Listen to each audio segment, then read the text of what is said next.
Olá pessoal, bem-vindos à lição 11. Nossa, estamos quase no final do curso Multiplicação. Agora, na aula de hoje, quero falar sobre os impedimentos para a multiplicação e examinaremos o terceiro servo que identificamos como Larry.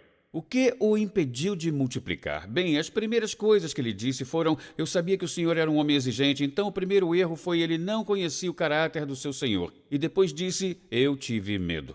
A falta de conhecimento do caráter de seu Senhor e sua má percepção lhe fizeram ter o sentimento de medo.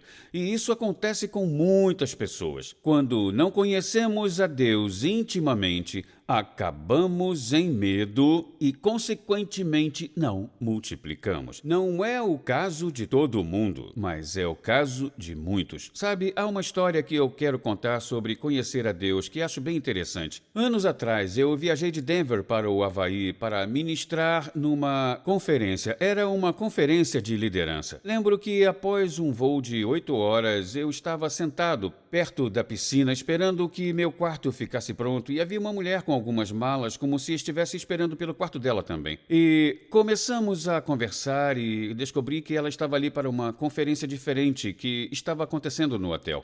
Então, continuamos conversando e ela perguntou o que eu fazia e o porquê eu estava ali. Eu disse: bem, eu estou aqui para ministrar numa conferência sobre liderança. Eu sou o ministro do Evangelho. Quando ela ouviu isso, ela imediatamente iniciou um discurso de como conhecia Deus. Então, ela começou a me falar sobre Deus. E em alguns minutos eu pude perceber: nossa, essa mulher não conhece a Deus. E ela continuou falando e falando e falando, e eu pensava: Espírito Santo, o que eu digo a ela? E Deus me deu uma ideia. Eu a deixei terminar o seu discurso e disse: oi, está vendo aquele homem sentado do outro lado da piscina? Ela disse: sim. Eu falei: deixa eu te contar uma coisa sobre ele. Ele é vegano, ele não come nada que tenha óleos. Eu disse: além disso, ele está treinando para ser um nadador olímpico. Ele ama paraquedismo, ele ama jogar tênis, ele ama raquetebol e ele ama pintura. E está vendo aquela mulher ali perto da jacuzzi? Ela disse: sim. Eu falei: é a esposa dele e ela é 10 anos mais jovem do que ele.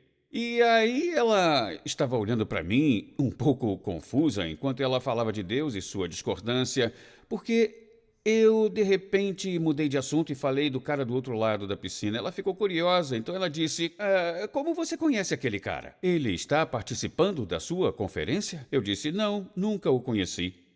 De repente, a expressão dela mudou totalmente e seu rosto parecia bastante preocupado. Ela devia estar pensando: poxa, esse cara é um doido, é um agente do FBI, é da CIA? Como ele sabe tanto sobre um homem que nunca conheceu? Eu vi a preocupação dela, vi o espanto e imediatamente disse: isso é porque eu creio sobre ele. E ela olhou para mim e eu disse: você acabou de falar tudo isso sobre Deus. E o fato é que eu conheço Deus, e quase tudo o que você disse sobre Ele não se alinha com a palavra dele, que nos foi dada para que nós o conheçamos. E eu disse: assim como você criou o que acredita sobre Deus, eu criei o que eu acredito sobre aquele homem. Mas quer saber por que a maior parte do que eu disse sobre ele não é verdade? Porque eu nunca tirei um tempo para conhecê-lo. Eu disse: não acho que você tenha tirado um tempo para conhecer a verdadeira pessoa de Jesus Cristo. Bom, nossa conversa meio que foi acabando depois disso, e ela logo se levantou e foi embora. Mas sabe, tenho certeza de que causou um impacto duradouro. Ela saiu pensando: olha, é bem provável que eu não saiba quem seja Deus. Então, há um convite para todos nós, para conhecermos a Deus intimamente. Mas esse convite vem com alguns parâmetros. O apóstolo Paulo diz o seguinte: que o nosso relacionamento com Jesus é como um homem que deixa pai e mãe e se une à sua esposa. Ele disse: os dois se tornam um, mas essa, na verdade, é uma ilustração em Efésios 35 da forma como Cristo e a igreja são um. Então, Deus nos deu uma ilustração, uma que vemos todos os dias, de como deve ser o nosso relacionamento com Ele. E isso é o casamento de um homem e uma mulher. Então, Vamos falar sobre isso. Quando uma mulher caminha até o altar vestida de noiva, ela está comunicando algo bem significante. Ela está dizendo a Deus acerca de 3,9 bilhões de homens. Sim, ela está dizendo não a todos os homens do planeta. Então, esse é o único homem para o qual estou entregando o meu coração e a minha vida. Bom, essa é a forma como entramos num relacionamento, um relacionamento verdadeiro com Jesus Cristo. É a forma como podemos conhecer de maneira bem íntima o nosso Criador. Ouça as palavras de Jesus. Isso está em Mateus 16. Se você realmente quiser me seguir, deve completamente rejeitar e entregar a sua vida de uma vez por todas. E deve estar disposto a compartilhar a minha cruz e carregá-la à medida que se rende continuamente aos meus caminhos. Pois se você escolher autossacrifício e perder a sua vida para a minha glória, você irá descobrir a vida verdadeira. Mas se escolher manter sua vida para si mesmo, você irá perder o que tentar manter. A única forma de conhecer Jesus é rendendo a Ele a nossa vida. Conhecer a Deus não acontece de uma vez só, mas é um dia a dia contínuo de serviço e entrega a Ele, assim como um marido e sua esposa devem se entregar um ao outro. Então, a verdadeira chave para conhecer a Deus pode ser encontrada no temor santo. Provérbios 1, verso 7 diz: o temor do Senhor é o princípio do conhecimento. Conhecimento do quê? De ciências? Da Bíblia? Não. Provérbios 2, verso 1 ao 5, nos diz: é o princípio de conhecer a Deus intimamente. Deus diz que quando clamarmos por conhecê-lo, quando o buscarmos de todo o coração, quando tentarmos encontrá-lo nas Escrituras, iremos entender o temor do Senhor e acharemos o conhecimento de Deus. Nós diríamos hoje que conhecemos a Deus intimamente. Então, não quero assustar você falando do temor do Senhor, pois quando as pessoas ouvem esse termo, pensam: o quê? Medo de Deus? Deus não me deu um espírito de temor. Não, você entendeu errado a questão do temor. O temor do Senhor não é ter medo de Deus. Não é possível ser íntimo de alguém de quem você tem medo. É ter medo de ficar longe dele. A primeira definição de temor do Senhor é ter medo de ficar longe dele. O temor do Senhor é venerá-lo. Essa é uma grande palavra. O que significa? Significa reverenciar, honrar e respeitar a Deus acima de qualquer outra coisa ou pessoa. Isso é o que vimos na declaração de Jesus. É colocá-lo acima de tudo. Nossa vida não nos pertence mais, pertence a Ele. Isso quer dizer que temos a mais alta estima por Ele e abraçamos os desejos do seu coração como mais preciosos e valiosos do que os nossos. É quando acabamos amando o que Ele ama e odiando o que Ele odeia. O que é importante para Ele se torna importante para nós. O que não é importante para Ele não é tão importante para nós. Este temor santo de Deus nos coloca numa posição para ter um relacionamento autêntico com Ele. Se olharmos para Moisés e os filhos de Israel, eles conheciam a Deus pela forma como Ele respondia suas orações. Eles conheciam seus atos, mas Moisés conhecia a sua forma de agir. Moisés colocava o desejo de Deus acima de qualquer coisa. Isso lhe deu um conhecimento íntimo de Deus. Porém, Israel constantemente pensava que Deus era um tirano. Ele está tentando nos matar de fome, ele está tentando matar nossos filhos. Pelo menos lá no Egito tínhamos o que comer, agora ele nos trouxe a esse deserto para nos matar. Eles o viam como um tirano. Essa é a forma como o terceiro servo via o seu senhor. Percebo que o senhor é um homem severo, um tirano. E então, quando não conhecemos a Deus, temos uma percepção errada de quem Ele é. Eu tenho que lembrar você que todo Israel foi liberto do Egito. O Egito é como se fosse um mundo. E deixar o Egito é como nascer de novo. Então ali estava um monte de pessoas que se caracterizavam como um povo que foi salvo, mas ainda não conhecia o caráter de Deus. Ainda o viam como um tirano, pois não tinham o temor santo. É por isso que quando Deus desceu ao monte, todo o povo viu. Moisés disse: não tenham medo, pois Deus veio para ver se o temor dele está em vocês, para que não pequem. Deus queria um relacionamento íntimo com eles, como o que tinha com Moisés, pois ele disse: Ei, eu os tirei do Egito para trazê-los para mim, para torná-los um reino de sacerdotes, para torná-los uma nação santa. Mas eles o rejeitaram porque rejeitaram o temor santo. Então, se você realmente quiser conhecer a Deus e não quiser acabar como aquele terceiro servo, você precisa negar a si mesmo. Tome a cruz e siga a Jesus com o coração alegre, servindo e colocando os desejos dele acima dos seus. Ok? Vamos continuar. O segundo erro daquele servo foi temor não santo. O primeiro erro foi não ter temor santo. O segundo erro foi ter temor não santo. Parece uma contradição, mas acredite, faz sentido. O servo disse: Eu tive medo. O que aconteceu? O medo paralisou aquele servo.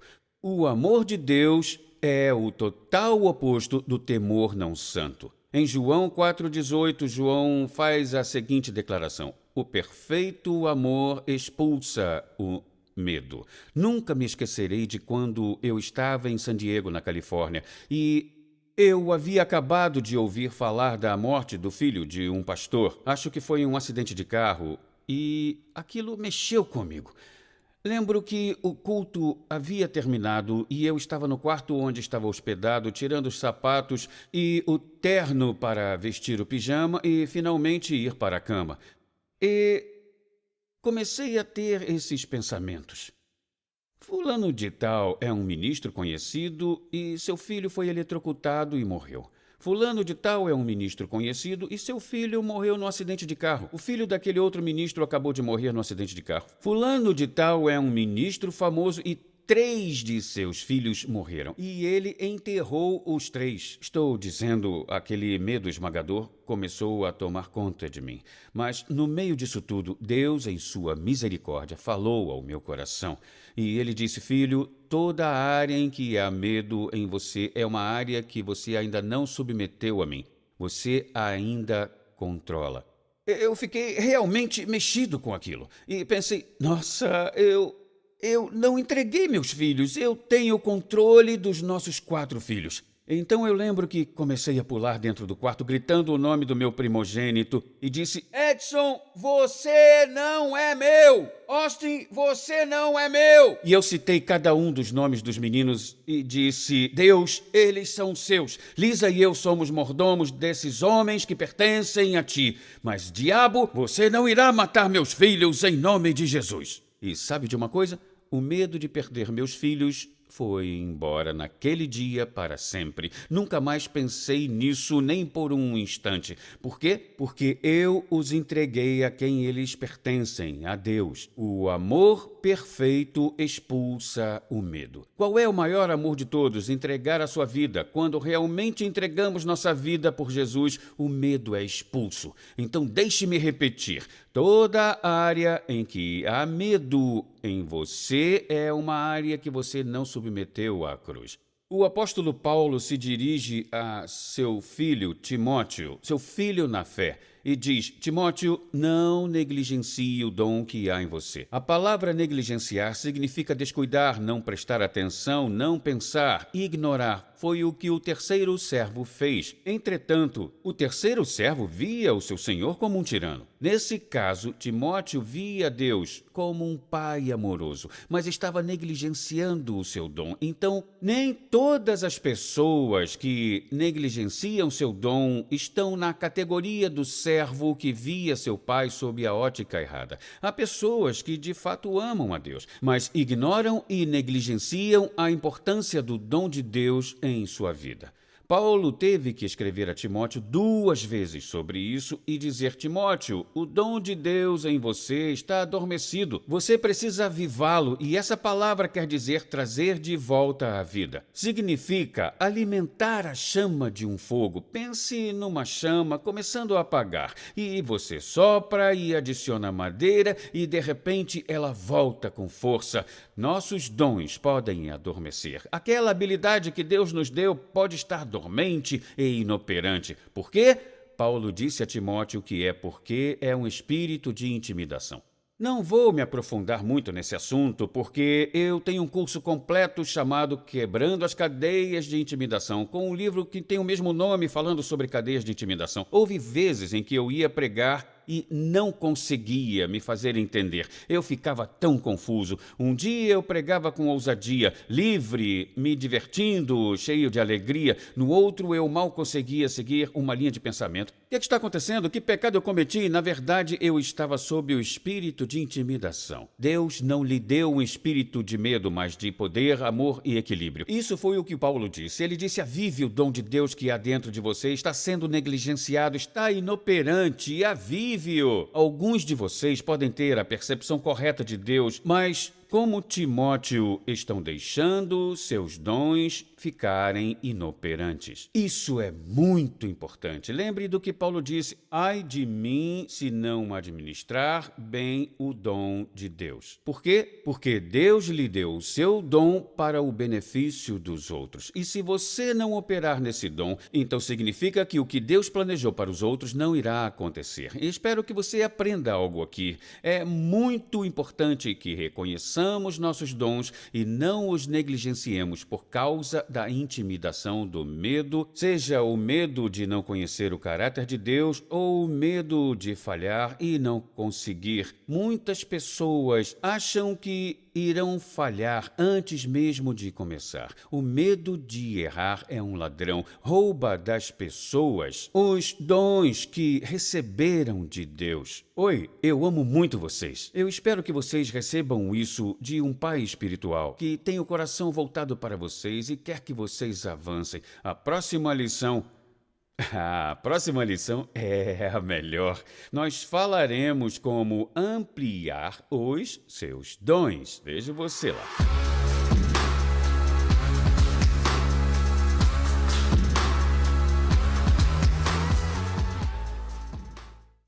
Apresentando Messenger X, uma nova plataforma de downloads e streaming de vídeo. É uma biblioteca digital completa com cursos de discipulado de John e Lisa Bevere, incluindo aulas em vídeo, audiolivros, e-books, filmes curtos, bíblias e mais. Essa nova plataforma pode ser usada em todos os seus dispositivos e é completamente grátis em mais de 111 idiomas. Discipulado para todos em todo lugar. Baixe o aplicativo e vá para messengerx.com.